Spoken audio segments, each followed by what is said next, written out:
Alrighty, coaches, this is going to be an interesting one for today with the workout that we've got planned. So make sure that during our warm-up that we are focusing on the elbows and getting around that bar as fast as possible.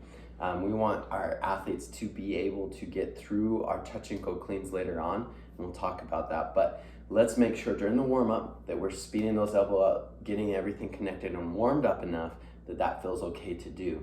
Okay, making sure that the athletes feel comfortable getting around that, and getting a good front rack position is going to be important as we move through the workout today. Now, with Victoria Campos parts 1 and 2, how we coach this workout is what's going to determine how our athletes approach this workout.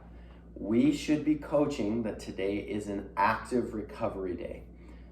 People tend to think that active recovery means to sit around and be lazy all day. That's not the case.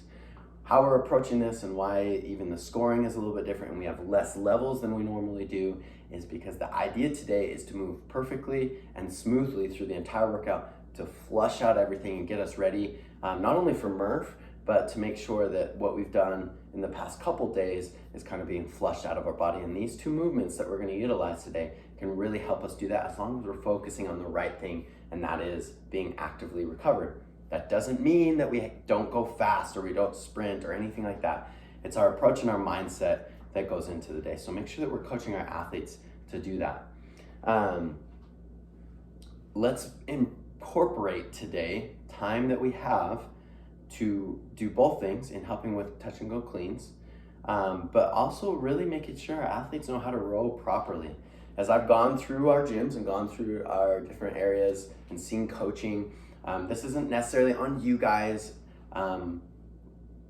because it's really an undercoached movement, that rowing, but really find a way to walk into your class and know how to help your athletes find better technique. You want to make sure that they're pressing through their legs before anything, that once those legs are completely extended, there's a slight lean back, then they pull that chain to their chest, to their sternum. I see a lot of like neck and down to the waist, and then releasing, leaning back in, and then bringing those legs back in. We're seeing a lot of like the wave style rowing. We don't want to be doing that. We want those in and out to replicate almost a deadlift, okay, almost the pulls and all the cleans and snatches that we'd be doing. Very, very similar movement pattern. So let's help our athletes row more proficiently today, and that's what will help with keeping that mindset towards our active recovery, is that you can really drill home. Tell people to stop during their minutes. Tell them to do certain things. Cue your athletes. We need to be coaching better in our classes. Cue your athletes on the row, okay?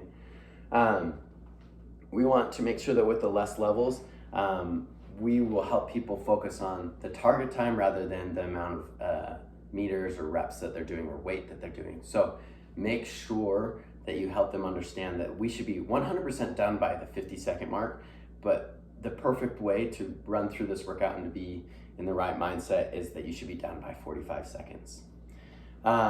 If your lack of equipment calls for it, have part of your class on one half, meaning on the cleans, and the other half on the row, and being able to swap them. They're the same amount of time, same amount of rest between them, so you definitely can be able to manage that. Partner people up, tell them that partner 1 is on the row, tell them partner 2 is on the cleans. During that 5-minute transition, people can change the weights, things like that, to make sure that they're ready to go and hit that workout hard. Enjoy it today. Make sure that we cue our athletes.